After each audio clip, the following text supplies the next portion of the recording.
tell the people who you are. I am Julie PLEC. I am well known, I suppose, for the Vampire Diaries. It's 2 spinoffs, the originals and legacies. And I also dabble in other people's business, like Roswell, New Mexico on the CW. And am about to start shooting, hopefully, knock on wood, a new show on Netflix called The Girls on the Bus. All right. Do you have your drink? Cheers. I do. Before you and I ever met, we were living in the same ecosphere of supernatural creatures because we were both at the CW. And so you were sort of, colloquially known as the queen of all of that. The one with the vampire empire. I marveled at how much you were doing so quickly all the time on that show. I'm going to ask for the basic rundown of how you became a TV writer, but I want to start just by saying that as somebody who was okay, sexy vampires, I'm in, and just started watching the day your show premiered, that fucking thing burned through story and character. And it was so impressive as a writer to see. It was a sleeper for me where I was I would have just shown up for the romance, and then you were doing all of this crazy, impressive stuff with story. I will get to it when you're ready for me to get to it, because it was a journey. My beginnings as a writer, the quickest way I can say it, I had no idea I could write. I was pretty sure I couldn't write. I still to this day, and now an annoyingly sort of almost offensive way, I'm not entirely sure I can write, but at least enough people seem to think so that I've decided that I'm supposed to stop feeling fraudulent about it. But in the beginning, just thought that was not what I was going to do, and just spent a lot of years working with writers and directors and reading material for them, and then being a sounding board for them, and being sort of their own little writer's room. I had a lot of fun and a lot of passion for story. I am a fan of TV. I'm a fan of books and movies. And so I think like a fan. I never was trained to think like a writer or think like an executive. And so I always just sort of had this perspective I think that other writers found sort of refreshing. So I just did that long enough that I realized that I was probably capable of doing it myself. And because I jumped into TV writing after many, many years of being in physical production and development, and had built up sort of the skill set to be in the editing room or on the set or a manager, an HR type person, I actually was sort of uniquely situated to just jump into the showrunner role. It was a nice sort of lateral slide for me to be able to just start there, more or less. Even when I wasn't the official showrunner on my first writing job, which was Kyle XY, I was still the non-writing producer. And then I became a writer. So I still kind of, whether, anybody liked it or not, kind of tried to muscle my way into, but just being sort of the voice in charge. Yeah, that's how it started. And then I wrote on one TV show, Kyle XY, for 3 years. And then the day that got canceled, Vampire Diaries got ordered to pilot, and that's 11 years of my life, and I'm still standing miraculously. I haven't collapsed, been institutionalized. In the last 11 years? No, yes, no. I actually, the last time I remember having just a concentrated amount of time to myself was during the writer's strike in 2007. I don't remember the last time I got to carve out a window of time to just write, because as you're dealing with multiple shows in production at the same time. You do everything you have to do for all your jobs, and then when the deadline is approaching, you just lock yourself in a room and you get it on the page. And it's so hard to protect anything else, protect for any discovery, research, thoughtfulness. Did you write when you were growing up, even though you weren't a writer? Yeah, I did. And it's funny because I had forgotten that I did. And when I finally decided, oh, you know what, I can do this, I can be a writer, I took a look back at my whole life and thought, well, no shit, that's what you've been doing. It's just in different forms, dumb little articles, the advice column at the school newspaper, and little, young authors contests in first grade. And I took a playwriting class in college, which is the same playwriting class that Greg Berlanti took, and that he swore by and said, told him everything he needed to know about being a writer. And I took it and I almost failed it, and I was terrible at it. And the professor didn't even like me. And it was obvious. It wasn't oh, you tried, kid. He was I don't think this is very good. And I just thought, well, okay, then that just decides it. If Greg comes out of this believing that he's a writer and he's destined for greatness, and I come out of it believing I don't know shit and that I'm never going to do that, then obviously I'm not a writer. So I moved to LA with that fundamental understanding. I don't resent the guy, by the way. I mean, I was not good in the class. It was not for me. Looking back now with all my experience, I realized, well, no, everybody's process is different. And he had a very specific method that he was teaching. If you have any friends with kids, like they changed the math in grade school. I heard about this. Common Core? Yeah, they changed the math. So you're trying to like teach a kid math, and the way they teach arithmetic is different than the way we learned arithmetic. So it's like you don't know, you're like looking at 7 plus 5, and you can't just say, well, that's 10 and carry the 2, because that's just not how they do it anymore. So that was what this guy's process was like. And now that I'm saying it out loud, I'm realizing like, yeah, you know what? I just couldn't, my brain couldn't latch into his process, which is in TV, especially when you're working with showrunners and you're a writer that's trying to mimic your showrunner and add value.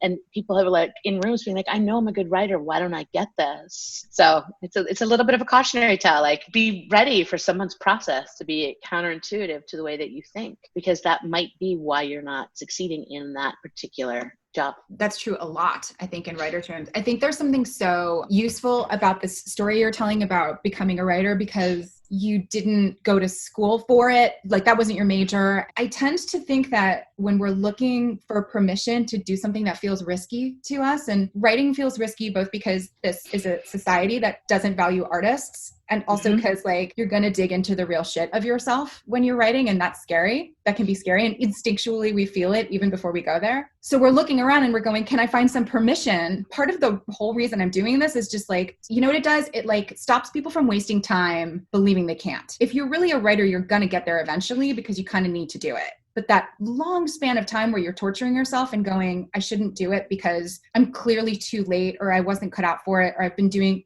or my brain is more managerial. And so most of my skills have been in that area. But actually, all of that is bullshit. I get so intimidated by what I call like the smart writers, you know, the writers who know writing and who know things. And I think, well, you know what? For every Tolstoy and for every incredible, fancy, brilliant novelist, there's an Emily Giffin, there's a Judith Krantz, there's a Carolyn Keene. Populist storytelling is nectar for the soul. And I think that I have had to come to terms with, it's the same way that like when you go to college, some people gravitate to like the sort of the dark emo coffee sipping, talk about philosophy. Like, exactly. I was watching Normal People. I don't know if you've seen Normal People, but I'm watching Normal People. And like Marianne is like gonna be reading like Nietzsche and drinking like coffee black and smoking cigarettes. And I'm Connell.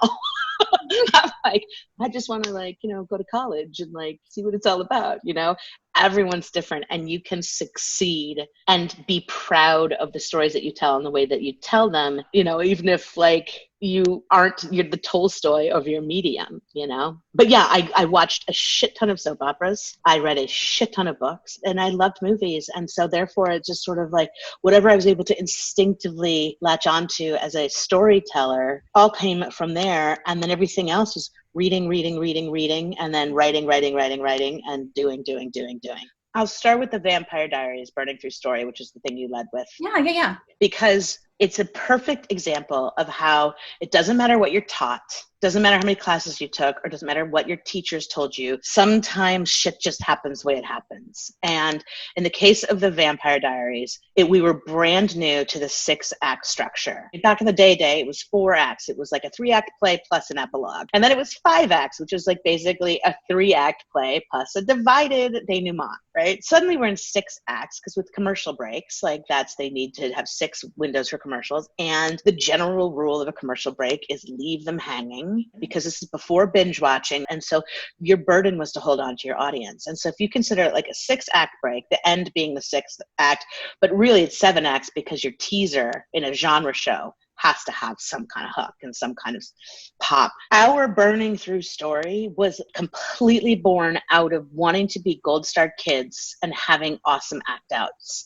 because we didn't ever want to settle for what we would call like a soft act out. And Kevin is like this genius machine brain for plot twists and turns. He and I were like hand in hand the first 2 seasons of that show. And so if we had a soft act out, then that like flipped a switch on in his head, which is like, okay, well that means we're taking the safe path. So what's the surprising path? If we go to the surprising path, then what makes that path even more surprising? You know, the nightmare within the nightmare within the nightmare, you know? So he's just like a machine of all these great ideas. And I'm just like, you know, soaking it all in and being like, great, end of act 1, done.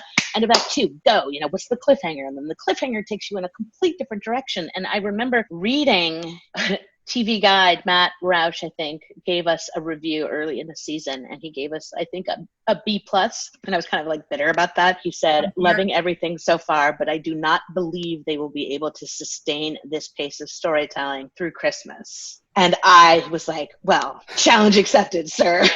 You know, our timelines rarely crossed over 1-2 days max. I don't even know how to write a TV show that like spanned a week and a half of like linear time, right? It's like they wake up in the morning, they get their problem. By dusk, when the vampires, you know, are getting anxious and the wolves in the full moon, like they're coming to, you know, together to fight their problem. They're getting all romance and smoochy, and then the show's over, right? And so like, and then nobody ever like, you know, goes to bed, wakes up the next day to continue the story. And so it just all led to this frenzy. People are always like, how did you do it? And like, literally there is no answer because we just kept doing it. And then when Kevin left the show after season 2, I was so afraid of being the one to like ruin it. Right. And so I drove myself like practically mentally ill trying to like keep up the standard of the show. And I made this rule in my own head that every single scene had to turn the story. Everything had to go somewhere. There could be no scene that was just character conflict that didn't like push the plot forward. But I always wanted to disguise the plot. I wanted to like have fun with the character by using the plot engine to give me that freedom. But I never would just let people like sit and just have a conversation. That then got us through season 3, which was incredible. But then we started to sputter. So answering your question about like what my process and relationship with is to writing today is I have decided to take the best parts of that, of what I learned about how to tell a story, and to not let myself get bogged down in the parts that drove me insane. So if I want to write a scene where 2 people are just talking, I'm gonna. The other thing I let myself do is take off my producing hat because, and we'll get to the production stuff in a second, but like the one thing I do know how to do is write a script that's producible. Yeah. And it has made writing and the writer's room so miserable for years and years and years because I'm like the dream killer. And I can be hearing a great pitch and immediately my head will be shutting it down because I know we can't afford to produce it. And so I have basically executived myself into inertia and it's miserable. I have just put too many rules on myself and put myself in too many boxes. So I guess they say you got to learn the rules before you can break them. I'm saying no one has to teach you the rules. You can learn the rules by doing and learning from those mistakes. But once you know the rules and once you know you can break the rules, then decide which rules you need for your own functionality and then which rules are actually holding you back. First of all, the dream killer thing, I struggle with that a lot. You know, I can tell you right now exactly how much it costs to put any kind of 3D VFX in any scene. Do you know what I mean? And like, here's how to cut it down and how many shots it should be. And here's what the look dev is going to be. And all of that is a good skill, but it also terrifies young writers. So part of what I learn ongoing in the room is how to play the long game. I don't know, maybe this is because we now like, we sound like the veterans, you know, pulled up to the bar from the old times, you know, that old kind of war we used to fight, but back to the bar. Yeah. So like, you know, we're making these streamers that technically don't have act outs, but my sensibility as a TV viewer is so much that I can't abide bloat. I love a good conversation that deepens character. Like I don't mind things moving slowly. I just don't like extra frippery that means that we haven't really broken something tightly. So I don't put this out there for all of the people who are watching this who are home in the pandemic writing pilots. You can write it for a streamer, make it look real prestigious by not having your little act outs because it doesn't have to look like a network show. I still break with act outs. I do too. Absolutely. I never will not break with act outs. I don't hold myself to that. Every act out's got to be a big, huge wham bam, thank you, ma'am, because it doesn't. It just needs to be a shift and a turn in your story so that you're still living by the basic structure of like by the end of Act 1, declare the episode. You know, what are your characters' drives? What are your characters' hurdles? And give them the sort of first real big obstacle to that. Act 2 is like, well, how do they deal with that first obstacle? How does that shift their path? How does that cause conflict in all of them? Act 3 is how do they come together, whether it be literally in person or at least their plans intersect so that they are dealing with the problem. End of Act 3. Problem goes to shit. Act 4, all hell breaks loose. Act 5, they solve the problem. And Act 6, they take a nice moment to think about it and to get smoochy. And then at the end, especially in binge, you just turn it all on its head and you turn every denouement into an intro for like a cliffhanger for the next episode. Really, in a binge watching environment, you're almost better off leaving your characters cliffhung. So in a way, the first act of your next episode kind of becomes the final act of your previous episode, and that you can move the story forward. And I had to get used to that. Everyone who's trying to write a TV script should pause and go back and just write down what you said about what happens in every act. Like, y'all can just stop and just go right now because she just gave you everything you need to know. I started to hear about this from writers that we have in common, brilliant writers like Neil Reynolds, who started in the room, that at the beginning of each season, you do like a little 101 for newer writers about how a TV show is produced when we prep it. And the super short form is everything goes in a schedule. Every scene is a strip or like one sentence. And each one of those represents a quantifiable piece of labor that will be accounted for by all departments and then shot. And then you'll have that piece. And everything about producing breaks down into those pieces. How do we have fewer of them? How do we combine them? How do we manage them? How do we group them together so that we shoot those on one day because they're close to each other? Like, all of producing is like your schedule. The two things that you get when you go show up on set in prep is you get a one-liner and a day out of days, right?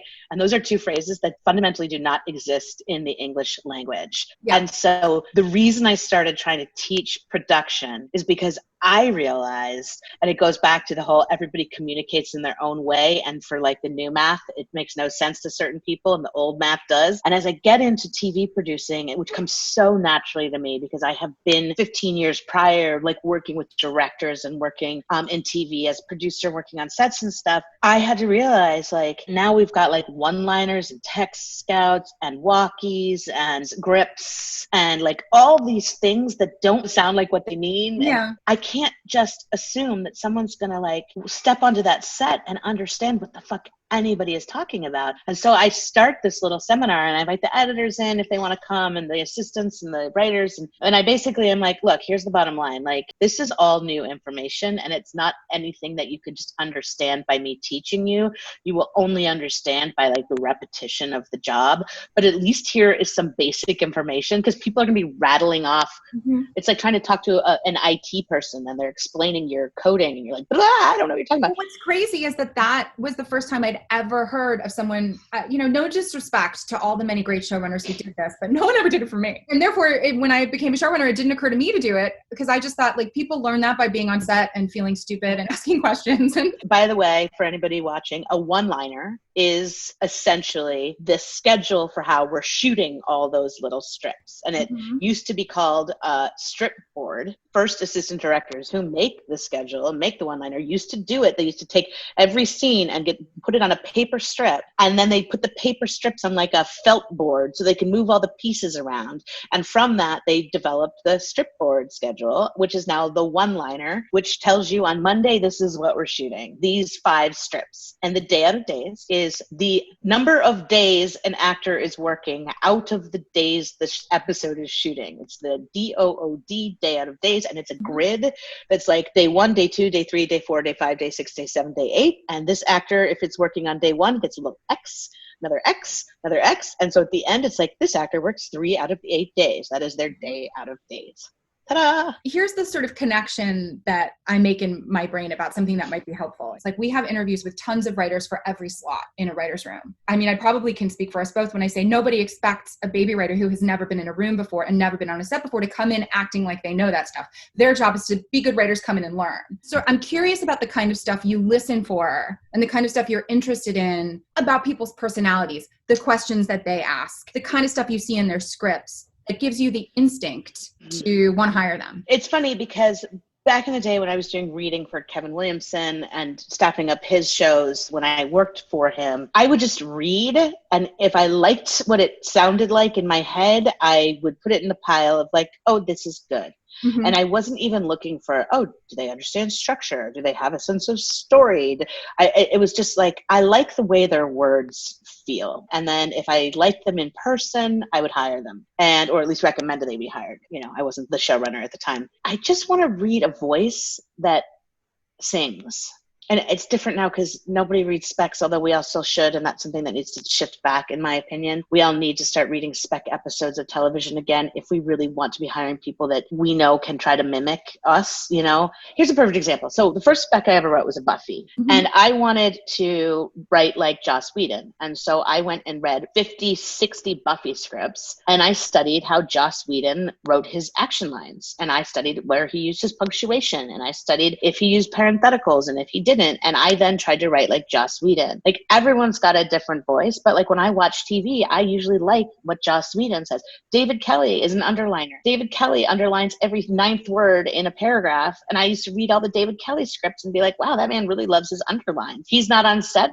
But there's no mistaking when you read a David Kelly script that you know exactly which syllable is getting, the inflection. And so you hear his voice in your head. So I would say if you want to write on shows that are voice shows, mm-hmm. like a Shonda show, like what we do in the genre space, like study voice writers, study Aaron Sorkin, study Shonda. It's not like you're trying to emulate them. You're just sort of trying to define for yourself what makes a voice writer. I think that the hardest part about job interviews is that they say, oh, just be yourself, be comfortable, be a fan. It's okay to be a fan. It's okay to show that you love the show you're meeting on. The meetings that are the worst for me are when it's very clear that I'm like one of 30 meetings that they don't even know the show. They haven't put any real thought to what that show could look like or feel like or sound like. They're afraid to like have an opinion for fear that it's opposite of the opinion I might have already cultivated. It is okay to not be right for the show that you're meeting on. It is okay to just take the meeting to get better at taking meetings. But if you feel like you're right for it, and if you know you can write it, tell them that. Like, sell that. Don't blow smoke up of everybody's ass just because you want to get the job. No, you're not going to get a job that you're not right for. Use that as a way to get better and more comfortable, more relaxed. It's dating, You go on one date a year, you're terrified. You go on 50 dates a year, mm-hmm. you're less terrified. You're never not terrified. But gregarious people like other gregarious people. Like nervous people relate to other nervous people. I have not hired plenty of people that have gone on to do tremendous things. I've hired plenty of tremendous gregarious people who have turned out to be terrible, in the room. I wished for the quiet little, the church mouse who just sits in the corner and like delivers great words. I always say, just find your strengths. Like when you're in the job, self-evaluate your strengths. If you know you suck at something, like make up for it in other ways. Like if you are scared to pitch in the room because you're new, then be the person that like takes the notes and does the research and comes in the next day with like, hey, I looked up that thing we were all talking about and here's what it is. Find ways to add value always without being obsequious about it. Just like be present and be additive. And that goes so far to like generating goodwill. Mm-hmm. I wanted to like circle back to the production thing for 1 second because I can sum it up and it actually like dovetails into the prestige thing and budgets. All you have to do is look at Defending Jacob and you will see the difference between how you make a show prestige versus how we all make television. That show, and I enjoyed it, so I'm not dissing on it. That show, every scene, Chris Evans in his Audi driving down the road, Chris Evans pulling up outside the courthouse, Chris Evans walking down the long courthouse hall.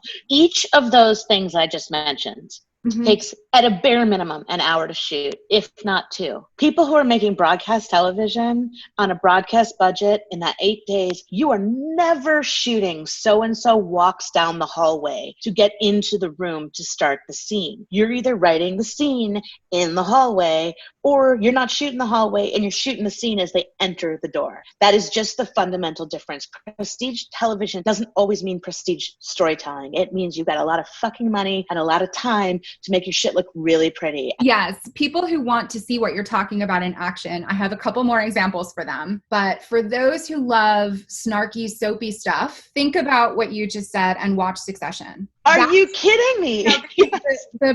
Every scene a different location. It's delightful. I love it. I love watching really expensive TV just burn money on the screen. And I can't get enough of that show. I think it's genius. It also costs a lot of money to shoot that. They fly to different countries to shoot stuff. And by the way, I will tell you this, like even learning about structure, Succession is structured like a broadcast show. It is perfectly structured in that way. Every episode is a new predicament, a new big party where everyone comes together and all the things like at the, at the lodge or on the yacht or at the shareholder meeting or at the Cherry Jones's dinner party or whatever. Like it's like a CW show in its structure, which is why I love it even more. That's Watch shows. watch shows, study them, read the scripts. The Writers Guild Foundation has a library. It's closed right now because of a pandemic. Soon it will be open. They have every script. You can study, you can sit and literally stare at page after page after page after page. And you can often read the ones that weren't even the production version. So you can see where the changes were. You can see where the revisions were made. You'll understand production a lot when you read the script that was delivered on day 1 of prep versus the script, what it looks like on day 8 of prep. Those who wonder if they really aspire to be TV writers, this is good to go see if this is interesting to you, if that's a creative challenge you enjoy. I love it. I also love snarking on people who have more money to make TV shows, but I absolutely love working in a tight box. It makes me have to be a much better writer. So I love the challenge. I love crossword puzzles. I love, jigsaw puzzles. I love looking at a one-liner, for example, and being like, okay, if you move this here and take that out and slide that over this and take this and put this on day 7 and move day 5 into day 2 and like all the blah, blah, blah, blah, blah. I would never want to just write something and have it shot as written. I mean, that would be lovely, of course, but like in my career as a showrunner trying to be responsible to the financials, I would never just be like, take my magic and take my beautiful work of art and go make it happen. Like, I think that is an arrogant position to take when you technically are the CEO of the company, which is what we're supposed to be, to like just take the script and hand it over to the showrunner and be like, get it all done. There would be no trims, I think that's terrible. All TV is different. All showrunners are different. One thing that is so key to your success as a new writer in a writer's room is your ability to do what I did with the Joss Whedon scripts and to write a script that reads like Joss Whedon wrote it. Now, let me tell you, mine did not read like Joss Whedon wrote it, but it looked like it, it looked like Joss Whedon wrote it. When I read people who are writing episodes of my shows and they're handing scripts to me, for example, if there's an exclamation point, a misused exclamation point, I get so distracted that I'm like, stop reading. I'm like, how dare they? How do they not know that I hate exclamation points? You do? Oh, I hate them. I hate them. I love them in emails and texts and in expressions of love for tone. But in scripts, I personally hate exclamation points because I feel like when I read a line and it says, and then she ran away, I'm like, oh, that's interesting. She ran away. But if I read it, and then she ran away, that's how I read an exclamation point. Recognize that kind of stuff. Those little things help your pages look and sound like my pages. So what I suggest is, like, here's who I would pick. Aaron Sorkin. Probably Shonda. I would pick David Kelly. I would pick Joss. I would probably pick Phoebe, the Queen, Phoebe. And I would take a scene, one singular context, 2 people standing in a scene talking about the same thing. And I would try to write it 5 different ways so that it matched the voice of each of those writers and took a plot turn or a perspective in the scene that felt like what they would do. And that's how I would teach myself. I think it'd be so fun. Such great homework. Everybody must do this. I love that, to come up with a simple premise that has conflict and a turn and a button, and then do it those ways. I would bet money it'd be hard not to discover something really juicy. And then whichever one feels the most right to you, whatever one like breathes in your soul, then take that feeling and then write your own original thing. No one's going to be like, well, you really ripped off David Kelly in this pilot of yours. Like, are you kidding? We all want to be the next David Kelly or the next whoever. We all want to be Phoebe. If somebody said, wow, you really sound like Phoebe Waller-Bridge in this pilot, I'd be like, dude, that's so great. I'm like, I made it. Your voice is cultivated through trial and error and maturity and experience. Don't think you need to know who you are when you're just getting into this. Like, just who do you like? Start there. How do they write? Study that. Try to emulate it a little bit. See where that takes you. It may or may not work, but I have a random metaphor for you about what you just said. All of the things we're talking about, understanding the form, studying things at different price points, trying it the way that Shonda would write the action, the way that Phoebe would write the action, right? Those are not the treasure. Those are the shovels. Yes. Those are the tools, right? So what you're learning is how to master the tools. What you're digging up is something ineffable inside of you that you need to say. And it's hard to get at the stuff we really need to say. We don't always know it. Like, not everybody is born an orator who just is ready to discuss the like unsolvable paradox at the center of their spirit. But that's what writing is for. And you know what, that's so funny because it reminds me of something I was thinking about earlier when you asked me like how I reconciled my own process over the years. Like when I was in season 3 trying to not ruin the Vampire Diaries, I took a breath I don't know, 6 or 7 episodes in, I was so exhausted and I was so beaten down by the story and so just like in my own head about it. And I said, what is it that I'm trying to say? I've never asked myself that. I've asked, what does Kevin want to say? What do we want to say? What's the show about? What's the message? But like, what do I want to say? And in that moment is when I wrote the scene where Anna tells Jeremy, for those of you who watch the show, those of you don't, you won't understand what I'm talking about. That's okay. She says, I'm afraid I don't want to be alone. She doesn't want to die. And I burst into tears. And at the end of that episode, I had her mother return from the ghosts. They got to have this beautiful moment where they joined off and they went into peace together, right? So she wasn't alone. And I'm going to cry just even talking about it because that ultimately, I hit on that one moment. I'm like, if everything that I do stems from that fear of not having love, not being with my love, losing my love, and then at the end of it all, not having had the love, like everything I'm saying is going to grow out of that hole, right? And so it changed everything. The whole rest of the season was just sort of all about the power of loss and love and fear at the end of it all. So the point is like what you just said about the toolbox is so perfect, because if you can't say, oh my God, I just made myself cry because I'm so afraid of this and therefore I want other people to know that it's okay to be afraid of it, that's writing. I want other people to cry about that, or I want other people to say, oh, I never really thought of that, or to feel what I'm feeling. That's the soul of the writing, and everything else is just the mechanics of different ways you can put it on the page. I mean, fuck. Thank you for sharing that. Thank you. Yeah. The idea that you ever would doubt that you're a writer, like in your soul, the way that you just explained how you came together to write that scene, it's like, what else would she ever have been? Like that in a nutshell is why we do what we do, I think. So you got me really excited about writing. Me too, come to think of it. Damn it. There's no time.